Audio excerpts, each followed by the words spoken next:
Muy buenos días, hermanos. Abran sus Biblias, por favor, en Deuteronomios capítulo 16, versículo 16. Nosotros tenemos el privilegio, hoy domingo, continuar nuestras series temáticas sobre los principios bíblicos de mayordomía.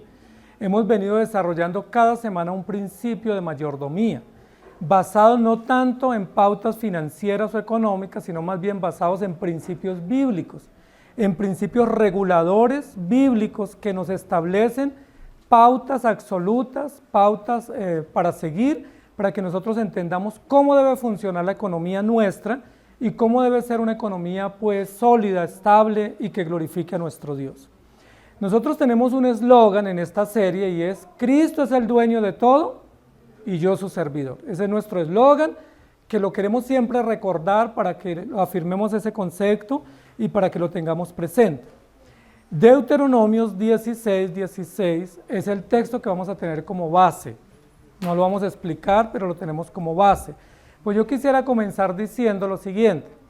Creo que la mayoría de nosotros conocemos una canción gospel muy famosa de Jesús Adrián Gómez, que dice: con manos vacías, vengo a ti, no tengo nada que darte, no hay nada de valor en mí, no tengo cómo impresionarte porque no tengo nada para darte. ¿Sí la conocen? La habrán cantado posiblemente. Es una canción famosa, es una canción que se escucha, es una canción que se ha cantado en las últimas 2 décadas en el mundo hispano, con manos vacías. Y aunque es una canción con muchas vistas o con muchas reproducciones y muy famosa, muy conocida, yo quiero que nos preguntemos si realmente venimos delante de Dios con manos vacías, como dice la canción. La canción titula así: con manos vacías. ¿Es verdad que venimos y debemos venir con manos vacías delante de Dios?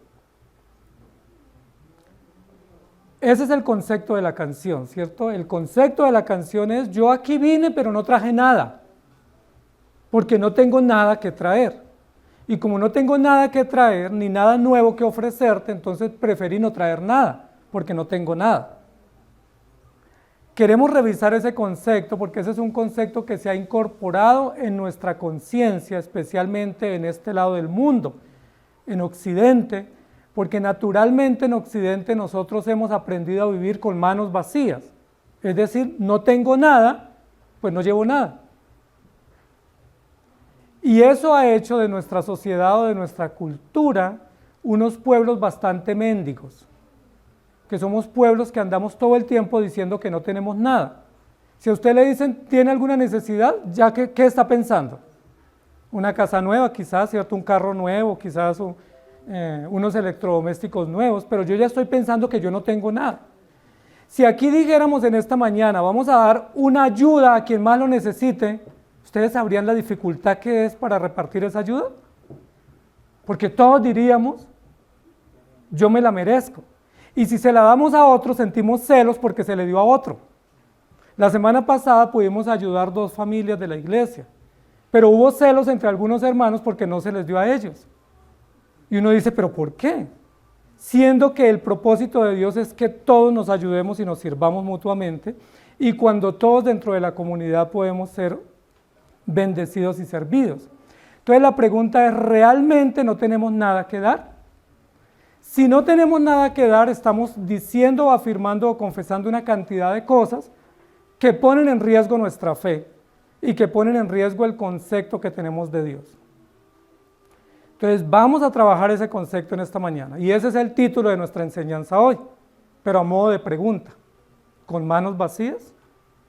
Nos vamos a preguntar si es real que debemos y podemos venir delante de Dios con manos vacías, o si eso no es real.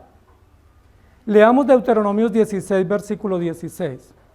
3 veces cada año aparecerá todo varón tuyo delante de Jehová tu Dios, en el lugar que él escogiere, en la fiesta solemne de los panes sin levadura, y en la fiesta solemne de las semanas, y en la fiesta solemne de los tabernáculos. Y ninguno se presentará delante de Jehová con las manos vacías.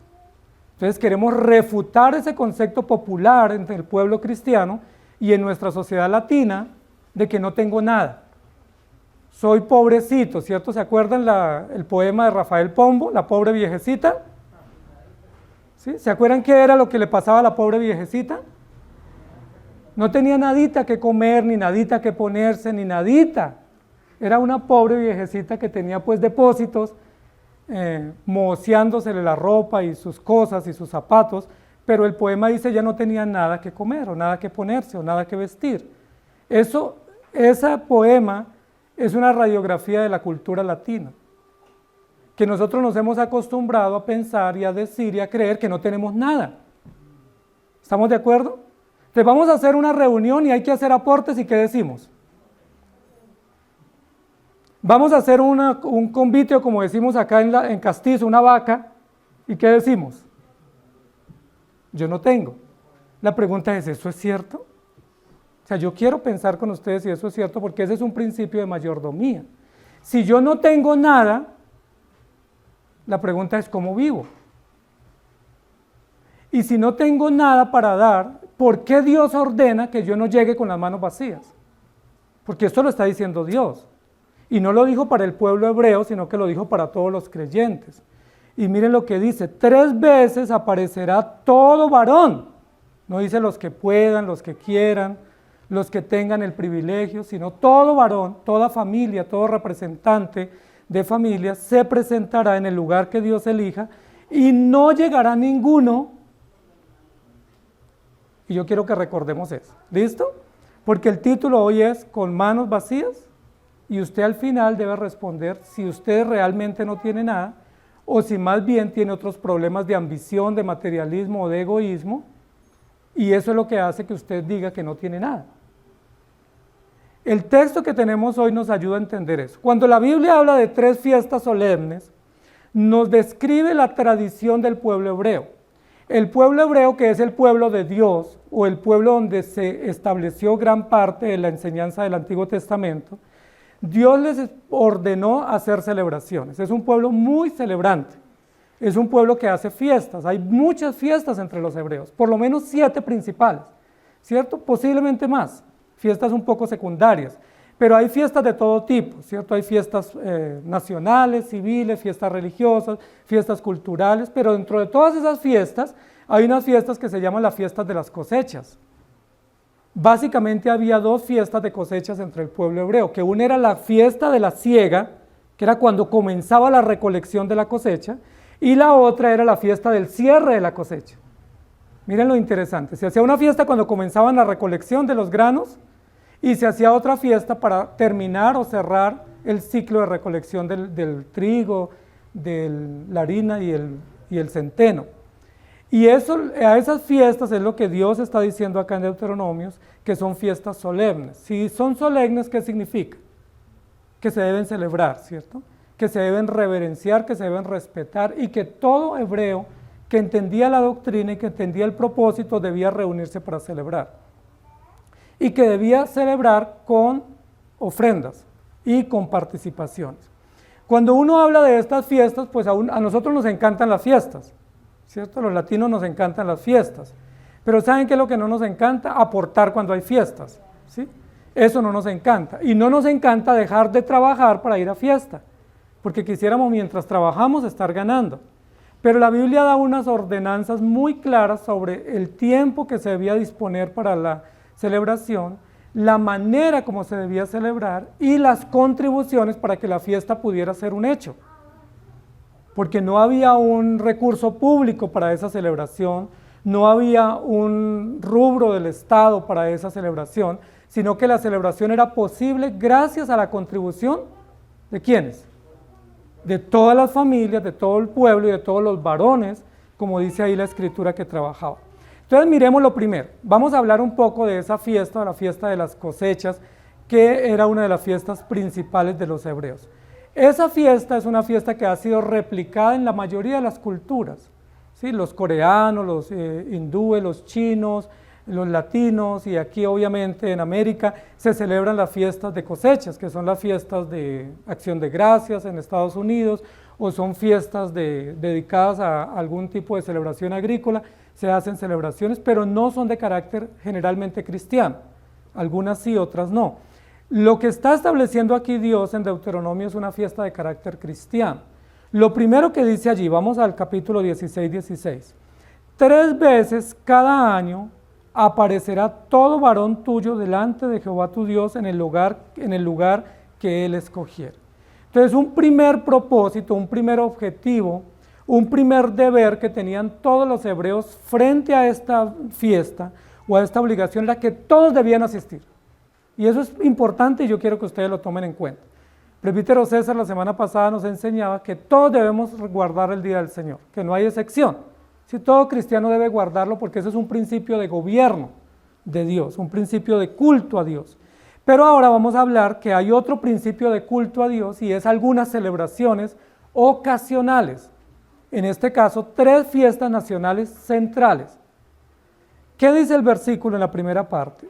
3 veces todo varón debe comparecer o debe asistir. Miren lo interesante, porque aquí es donde ya se nos pone cuesta arriba las demandas de Dios. Porque si la Biblia dijera, hay que hacer 3 fiestas, uno dice, listo, ¿para cuándo? ¿Sí? ¿Hay que ir? Sí, yo estoy listo. Pero cuando dice, es en el día indicado, es en la hora indicada, en el lugar indicado, y todos tienen que ir, ahí ya que decimos, pero yo estoy viajando. El otro dice, pero no tengo tiempo porque estoy cosechando. El otro dice, no, porque tengo trabajadores y no los puedo dejar. El otro dice, no, pero 7 días de fiesta, eso es mucho, yo voy 1. ¿Sí me hago entender? O sea, siempre tendríamos múltiples justificaciones porque nosotros somos expertos en justificaciones. Y diríamos, no puedo ir, o yo si acaso voy a 1 en el año, o diría, yo ya fui a la primera, yo ya no voy más. Y así sucesivamente hagan ejercicio de qué excusa nosotros sacaríamos. Sin embargo, ¿qué dice la Biblia? 3 veces todo varón se presentará en el lugar, fecha e indicado por Dios para ese fin. Y la fiesta duraba 8 días. 8 días concentrados en Jerusalén. Y todos los del norte, ¿cuánto tiempo gastaban para ir del norte al sur? No había aviones, no podía ir uno pues a altas velocidades en una moto, ¿cierto? ¿Cómo tocaba ir? ¿En burro? ¿O en asno? ¿O caminando? ¿Sí? Caminando muchos. Entonces tenían que disponer 1 semana antes para viajar, 1 semana en la fiesta y otra semana para regresar, hágame el favor. Y uno dice, ¿y de qué vamos a vivir? Y si nos vamos en ese mes se cumple el arriendo, se cumplen los servicios, ¿qué hacemos? ¿Qué dice Dios? No importa que se cumpla o que se venza, tienen que asistir todos 3 veces al año. ¿Sí me hago entender? ¿Por qué? Porque era la única manera de adorar a Dios y de cumplir esta obligación, que es una obligación de mayordomía. No era ir a rumba, era ir a adorar a Dios y agradecer a Dios por la cosecha. Y eso me parece a mí extraordinario. Recuerden que en Norteamérica se celebra el Día de Acción de Gracias, es solo un día, ¿cierto? El propósito del pueblo hebreo era que fueran 7 días más un día de cierre, que sería el 8º día. Y todos debían asistir. Es decir, ¿cuál era el primer objetivo de esta fiesta? Congregarse.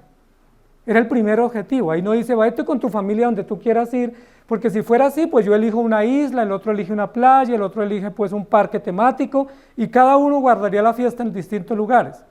¿Pero qué dijo Dios? ¿Dónde se tiene que celebrar esa fiesta? En el templo. ¿Y dónde? En Jerusalén, y en la fecha indicada, y todos tienen que ir. Además de esta fiesta no solo iban los varones. Cuando aquí dice que todo varón debía comparecer, ¿quién iba con el varón?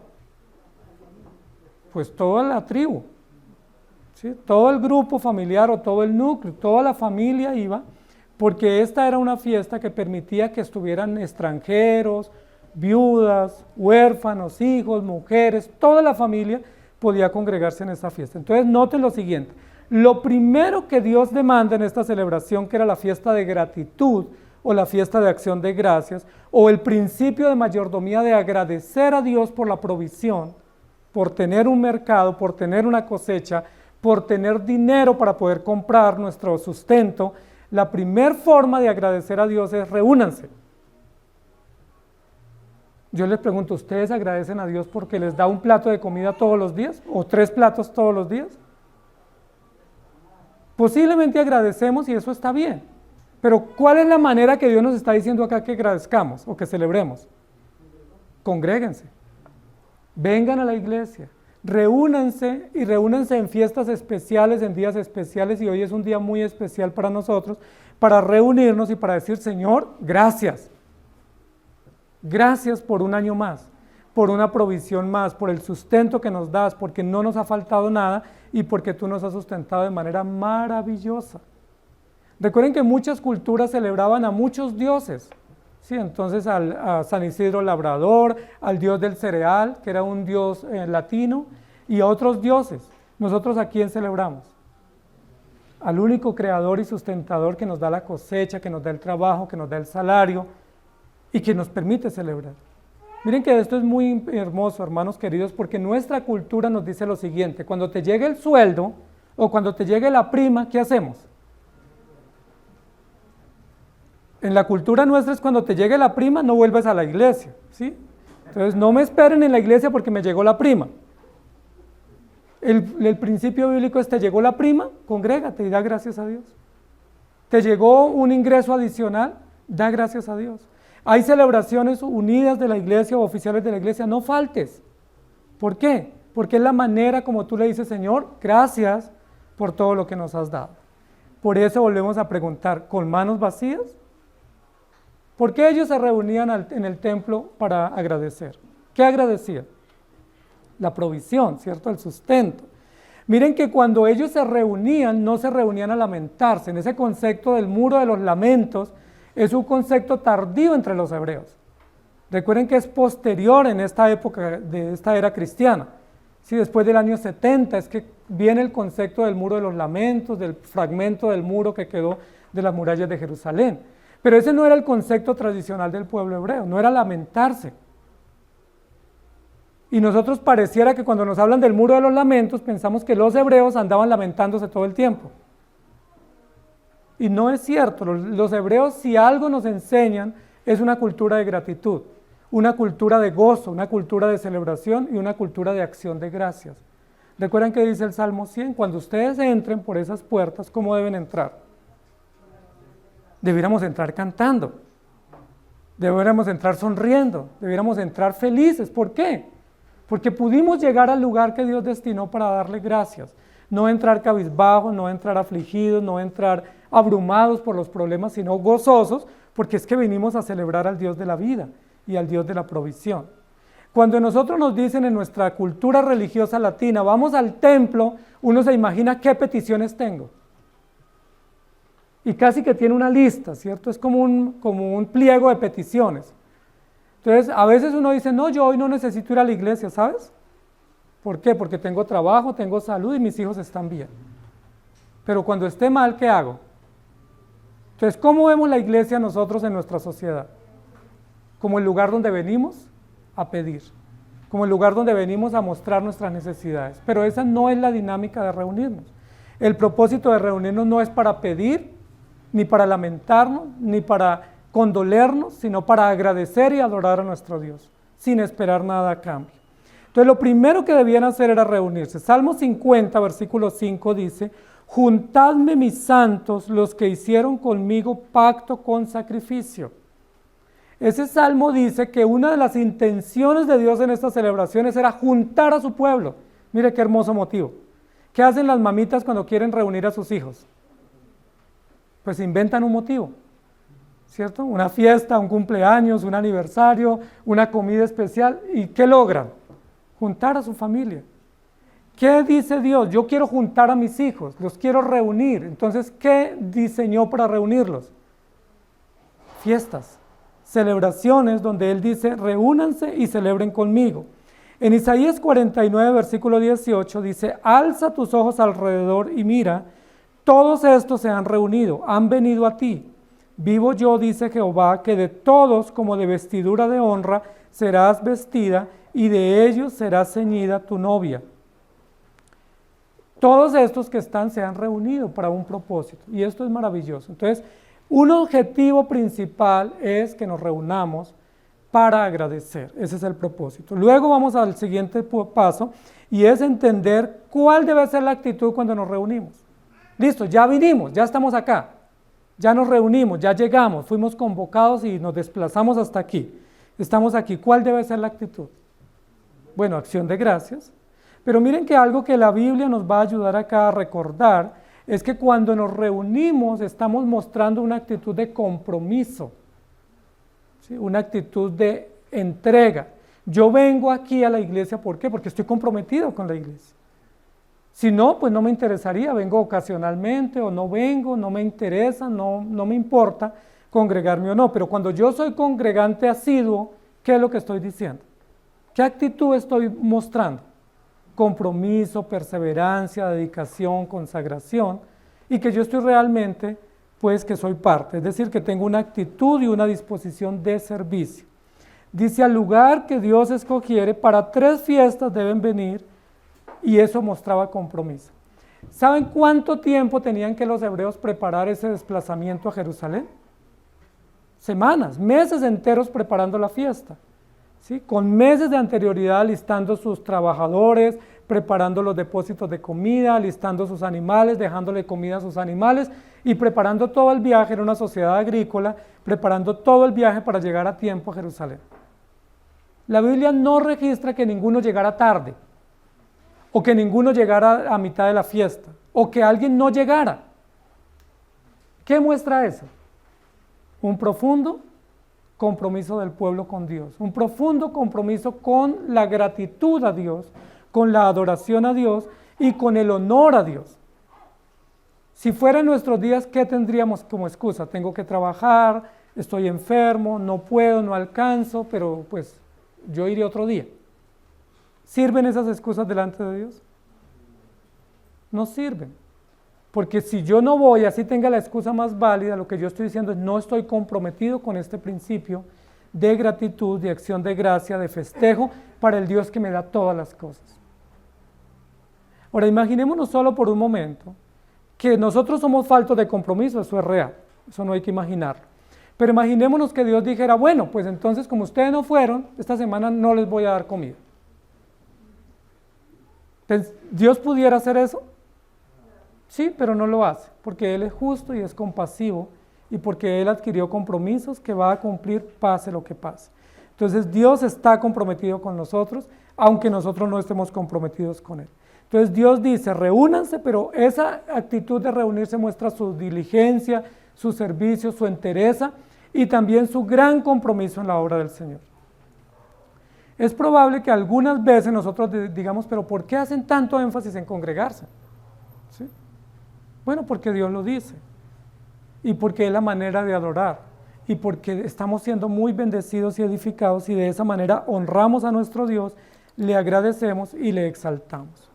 Santiago 1:18 dice, Él de su voluntad nos hizo nacer por la palabra de verdad, para que seamos primicias de sus criaturas. Es decir, todos los hechos de Dios son las razones poderosas para no quedarnos en casa. Los hechos de la redención, la protección, el cuidado, la defensa, la provisión que Dios nos brinda, son las razones contundentes para decir, yo tengo que ir. Yo estoy muy bendecido por Dios, yo he sido muy protegido, yo he sido muy prosperado. ¿Cómo no ir a agradecer a nuestro Dios? ¿Esa es la actitud que ustedes tienen? En Juan capítulo 4:35 dice, ¿no decís vosotros, aún faltan 4 meses para que llegue la siega? He aquí os digo, alzad vuestros ojos y mirad los campos, porque ya están blancos para la siega. Amados hermanos, la Biblia nos va a relacionar la fiesta de las cosechas con la tarea y la obligación que tenemos los creyentes de evangelizar. Es decir, así como había una fiesta anual de gratitud agrícola, debemos agradecer a Dios porque Él nos da la provisión del evangelio y porque nos permite entenderlo. En el Salmo 66, vamos a leer algunos versículos, se cree que este salmo era uno de los salmos principales que regulaba la celebración del tiempo de las cosechas. Era uno de los salmos que regulaba esta celebración. Y también se cree por tradición que una de las lecturas obligadas que hacían los hebreos después de la diáspora, cada año que celebraban la fiesta de las cosechas, era el libro de Ruth. ¿Y saben por qué leían el libro de Ruth? Porque el libro de Ruth habla de la cosecha. la cosecha que Dios le da a Noemí para que no se muera de hambre en tierra de Moab, la cosecha que Dios provee en Belén para que ellos regresen a su tierra, la cosecha que Ruth recoge en los campos de Booz. Pero ¿cuál es la principal cosecha que Ruth habla en su libro? Que hay un pariente redentor, que tenemos a Jesucristo, que es nuestro redentor, que pagó el precio y que nos dio la cosecha de salvación, o la cosecha de perdón, o la cosecha de vida eterna con la cual estamos satisfechos. Salmo 66, versículos 8 en adelante dice: bendecid pueblos a nuestro Dios y haced oír la voz de su alabanza. Él es quien preservó la vida de nuestra alma y no permitió que nuestros pies resbalasen. Porque tú nos probaste, oh Dios, nos ensayaste como se afina la plata. Nos metiste en la red, pusiste sobre nuestros lomos pesada carga. Hiciste cabalgar hombres sobre nuestra cabeza. Pasamos por el fuego y por el agua y nos sacaste en abundancia. Esas eran las razones por las cuales el pueblo celebraba. Se cree que este salmo se leía en la fiesta de las cosechas y eran los motivos que congregaban a los viajeros. Dice: porque tú nos protegiste de perecer en el Mar Rojo, porque tú nos guardaste en el desierto, porque tú nos mandaste alimento en el desierto, el maná y las codornices, recuerda, porque nos defendiste de enemigos, porque nos has abundado, por eso nos reunimos. La pregunta es: ¿con manos vacías? No es eso lo que dice el Salmo. El Salmo lo que dice es: porque tú nos sacaste a abundancia. Y continúa diciendo: entraré en tu casa con holocaustos, te pagaré mis votos, que pronunciaron mis labios y habló mi boca cuando andaba angustiado. Holocaustos de animales engordados te ofreceré con sahumerio de carneros, te ofreceré en sacrificio bueyes y machos cabríos. Venid, oíd todos los que teméis a Dios, y contaré lo que ha hecho a mi alma. A él clamé con mi boca y fue exaltado con mi lengua. Si en mi corazón hubiese yo mirado la iniquidad, el Señor no me hubiera escuchado. Mas ciertamente me escuchó Dios, atendió a la voz de mi súplica. Bendito sea Dios que no echó de sí mi oración, ni de mí su misericordia. Entonces, ¿cuáles eran las razones que tenía el pueblo para reunirse? Ofrendar, servir, pagar votos. Lo que está diciendo aquí la Biblia es que cuando uno pasa por angustias o por presiones de salud o emocionales o problemas familiares o temas económicos, uno generalmente hace promesas o hace compromisos. Entonces uno dice: cuando llegue la cosecha, ¿qué hago? Pues pago, ¿cierto? Mis deudas, présteme dinero y yo pago cuando me llegue la cosecha. ¿O qué más decimos? Si Dios me saca de esta angustia, ¿qué hago? Pues le voy a agradecer o le voy a rendir adoración o voy a hacer esta obra en gratitud a Él. Y eso es lo que está diciendo acá. Cuando estaba la angustia, cuando el pueblo estaba en angustia, hacía votos a Dios. Pero cuando pasaba la angustia y llegaba la cosecha, ¿qué debían hacer? ¿Qué dice el versículo 13? Entrar en la casa de Dios y pagar los votos. Miren qué interesante. Eso también va contra nuestra cultura latina, que nosotros sacamos prestado y no pagamos. Nos comprometemos y no cumplimos. Hacemos promesas y nos parece fácil decir no pude. ¿Qué dice acá? Si tú haces un compromiso en tu angustia y Dios te saca abundancia, ¿qué tienes que hacer? Pagar tus votos, es decir, cumplir tus promesas. Pero miren lo interesante, para pagar los votos hay que entrar a la casa de Dios, nuevamente. Es decir, porque son votos que hacemos delante de Dios.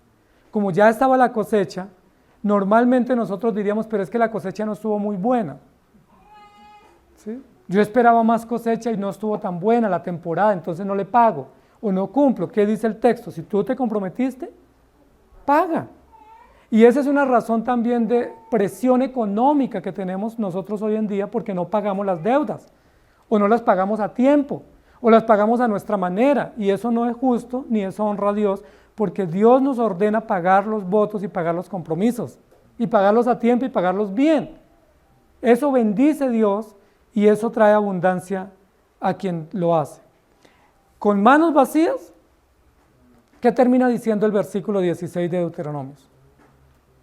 Vayan a las 3 fiestas solemnes y ninguno, óigase bien, ese absoluto, ninguno se presentará delante de Jehová con las manos vacías.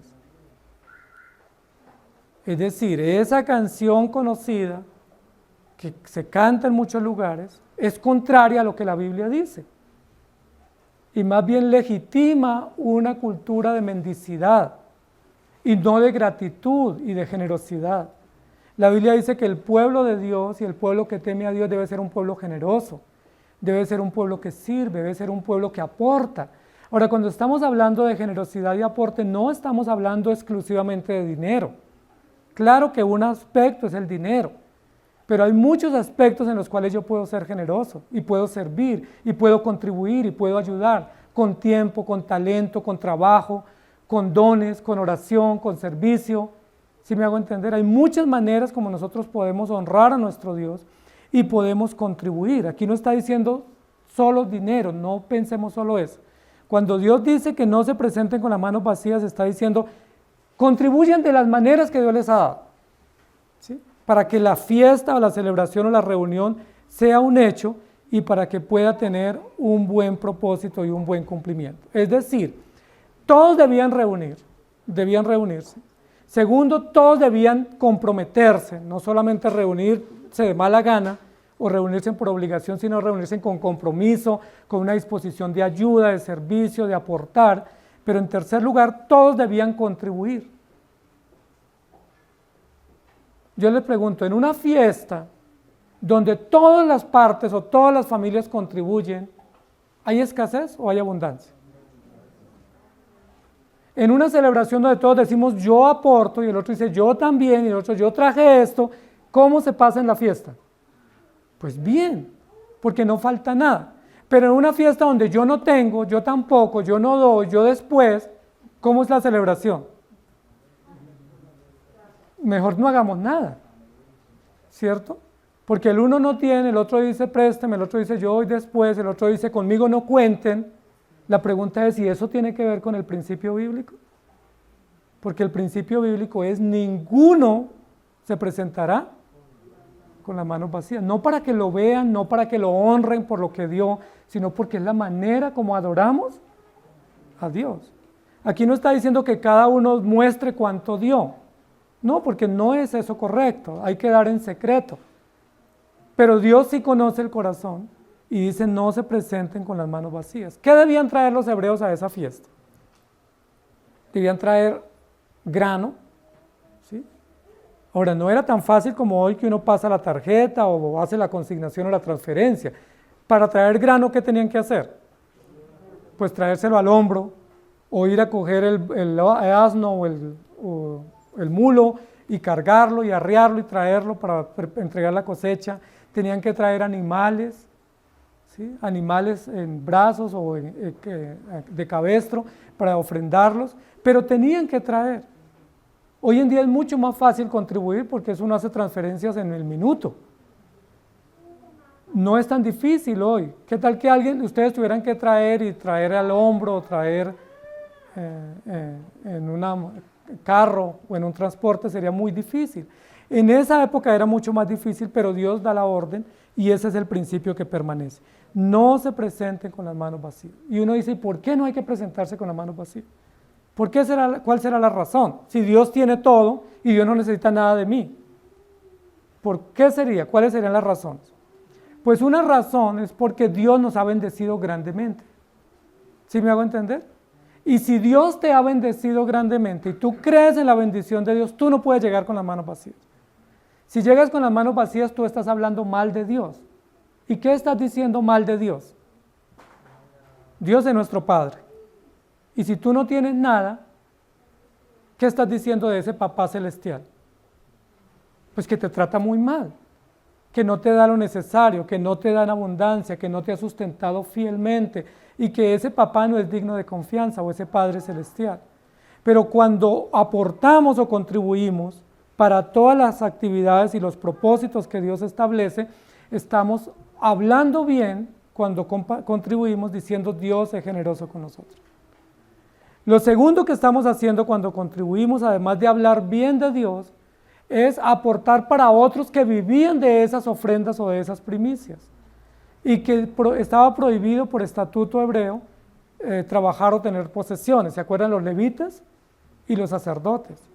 para ellos era prohibido trabajar y tener salario de otro medio, entonces la manera como eran sustentados era a través de las contribuciones voluntarias.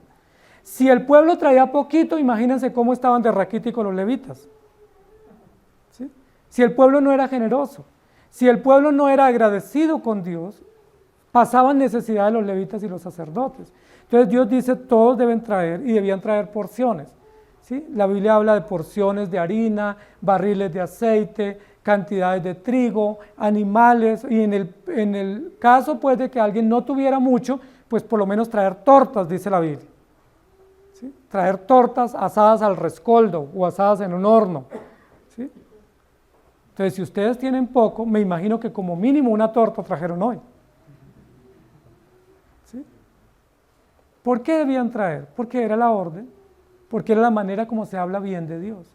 Es decir, cuando yo digo estoy con manos vacías, estoy hablando mal de Dios, no estoy hablando mal de mi economía. Cuando yo ando acercándome y diciendo es que me va mal, es que no tengo para eso, no tengo para la otra, yo ya no estoy hablando mal de mi economía. ¿De quién estoy hablando mal? De Dios, que es el que me provee y me sustenta.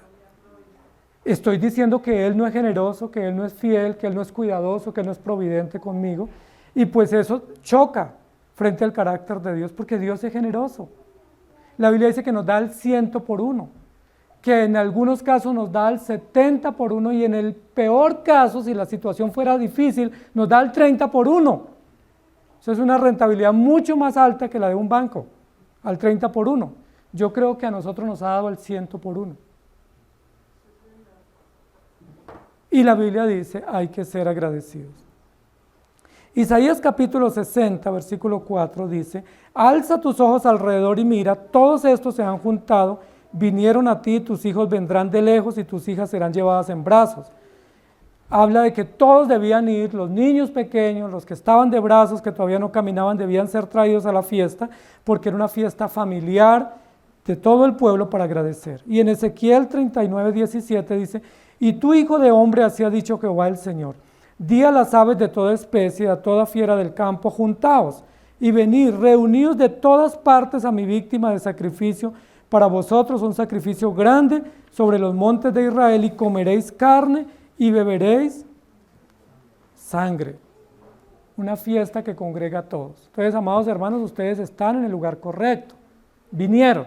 La pregunta es, ¿están con la actitud correcta? Servicio, compromiso, consagración, dedicación, adoración, acción de gracias. O usted está diciendo es que me tocó ir. ¿Sí? O yo me quería quedar en el campo que tenía más oportunidad de descansar y me tocó venirme, u otras excusas que siempre tenemos. Y lo tercero, si ya vinimos, si tenemos la actitud correcta, ¿qué más debemos hacer? Contribuir. No para ser vistos, no para honra o reconocimiento, sino para adoración a Dios, porque Él nos ha dado mucho. Yo y mi familia somos testigos de cómo Dios nos ha bendecido, en gran manera, ¿sí?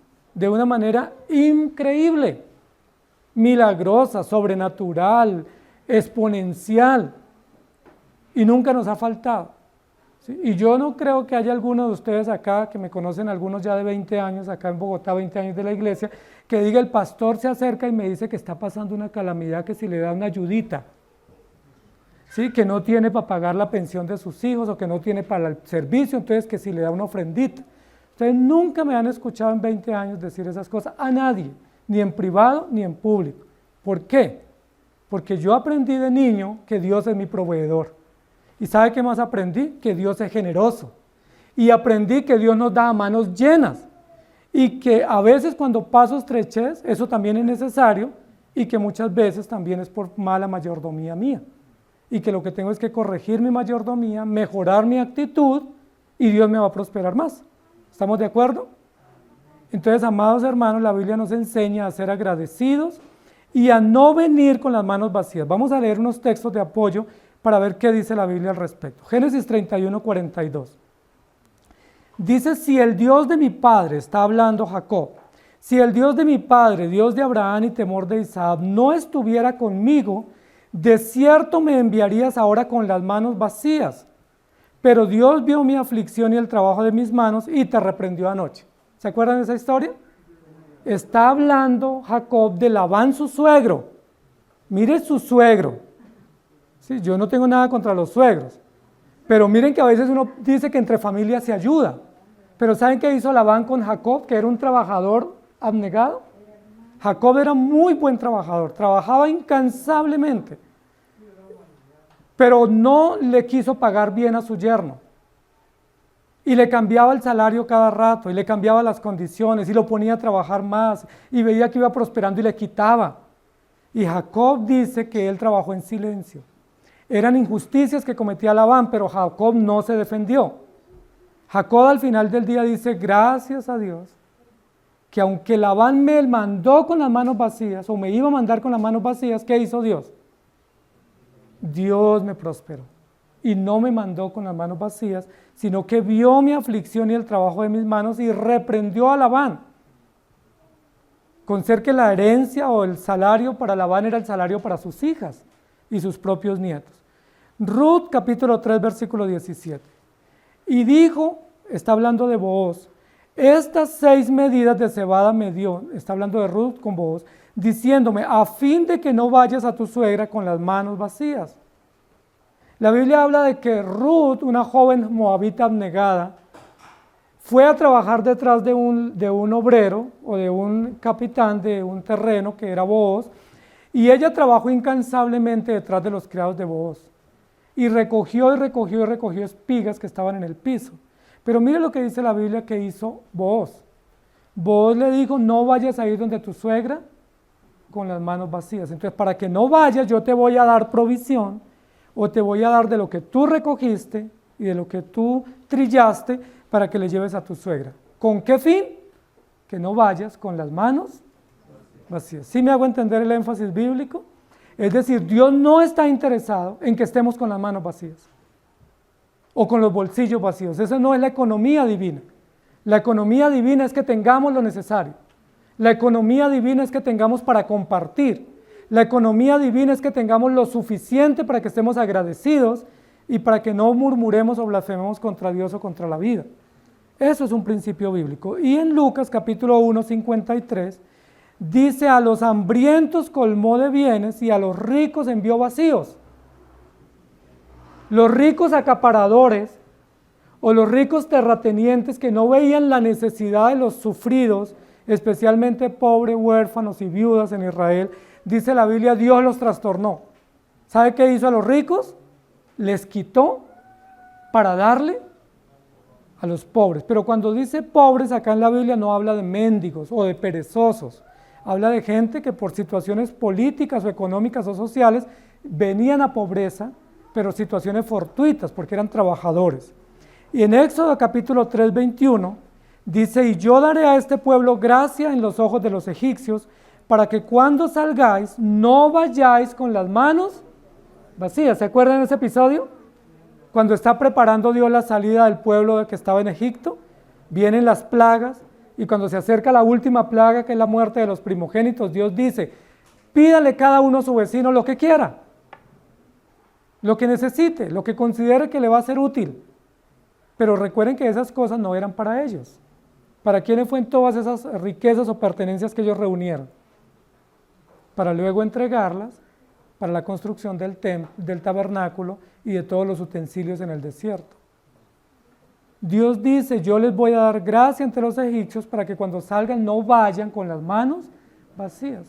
Uno diría, eso no fue justo. No, sí fue justo porque los hebreos estaban esclavos. Fueron esclavizados y trabajaron como máquinas para Egipto, produciendo mucho material y trabajo, pero no fueron retribuidos en su salario. Y Dios dice que es necesario que el que trabaje reciba su salario. Si alguien trabaja y no recibe su salario, Dios dice que es justo y le da, o le quita al que le robó para darle al que trabajó, para que no vayan con las manos vacías. Éxodo 23, 15. La fiesta de los panes sin levadura guardarás. 7 días comerás los panes sin levadura, como yo te mandé en el tiempo del mes de Abib, porque en él saliste de Egipto, y ninguno se presentará delante de mí con las manos vacías. Noten que hay muchos textos en ese sentido. Éxodo 34, 20. Pero redimirás con cordero el primogénito del asno, y si no lo redimieres, quebrarás su cerviz. redimirás todo primogénito de tus hijos y ninguno se presentará delante de mí con las manos vacías. Es decir, no es bien visto una persona con las manos vacías o con el bolsillo limpio. O sea, no es bien visto.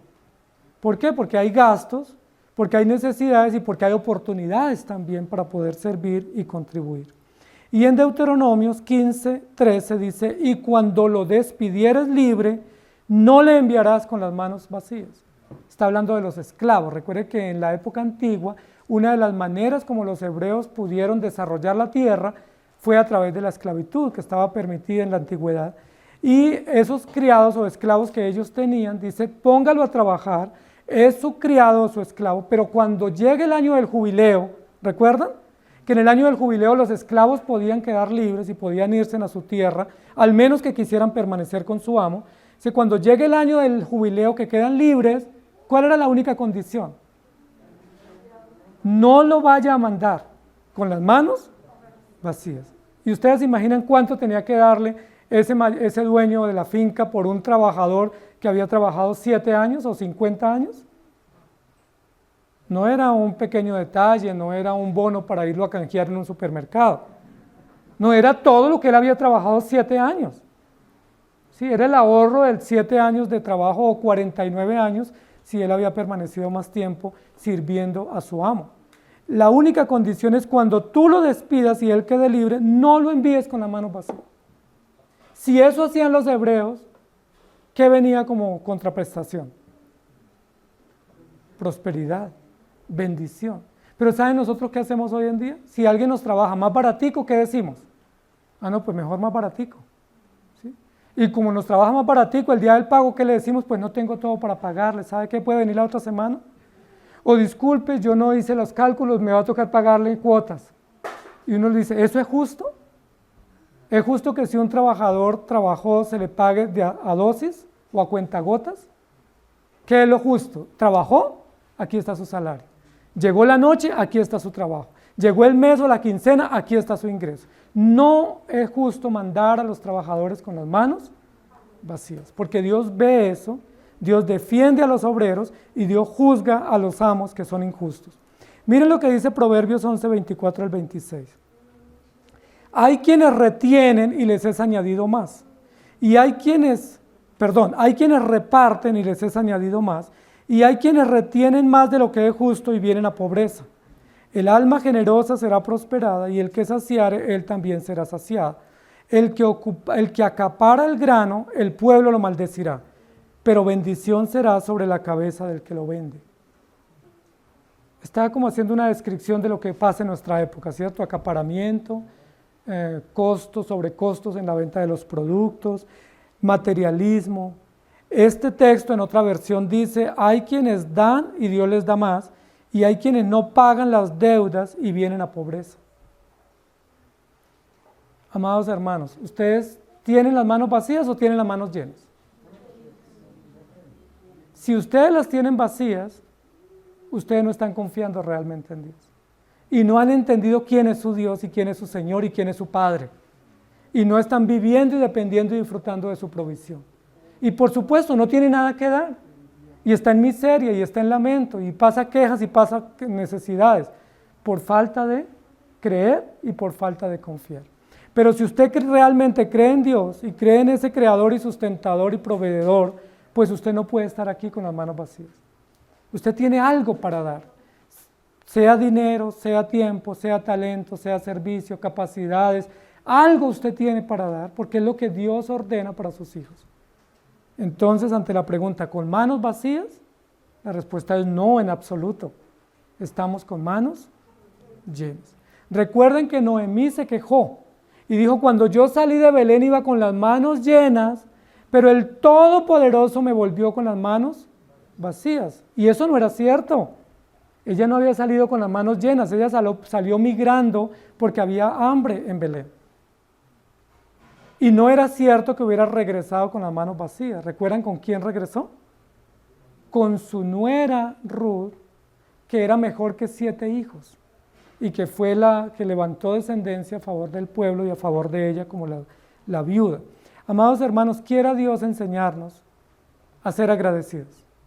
Creo que una clave en este principio es la gratitud. ¿Sí? Cuando usted vea su salario, no diga tan poquito que gano, diga gracias a Dios gano. Cuando usted vea su casa, no diga tan fea esta casa, diga gracias a Dios tengo casa. Cuando vaya a su closet, no diga pero esas mismas chiros viejos, diga qué bueno que tengo ropa. ¿Sí? Cuando vaya a su alacena, no diga pero siempre arroz y pastas, diga gracias a Dios tengo comida. Porque si somos agradecidos, ese es un principio de bendición económica y un principio de gratitud a Dios. Cuando vengan a la iglesia, cuando vayan a su trabajo, cuando vean su familia, no se quejen, sean agradecidos. Porque cuando somos agradecidos, Dios nos prospera.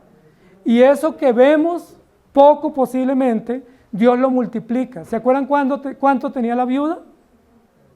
¿Se acuerdan la parábola o la enseñanza de la viuda? ¿Cuánto tenía la viuda? Una porción de harina y un poco de aceite. Y ella lo dice dramáticamente, y era real, solo me dispongo a hacer esta porción de trigo para comer con mis hijos y dejarnos morir de hambre porque no tenemos más. ¿Se acuerdan? Es dramático. ¿Y qué le dijo Elías? Yo te traje una limosnita. No, Elías le dijo, pues como solo tienes para una porción, hazme a mí primero. Osado Elías, ¿cierto?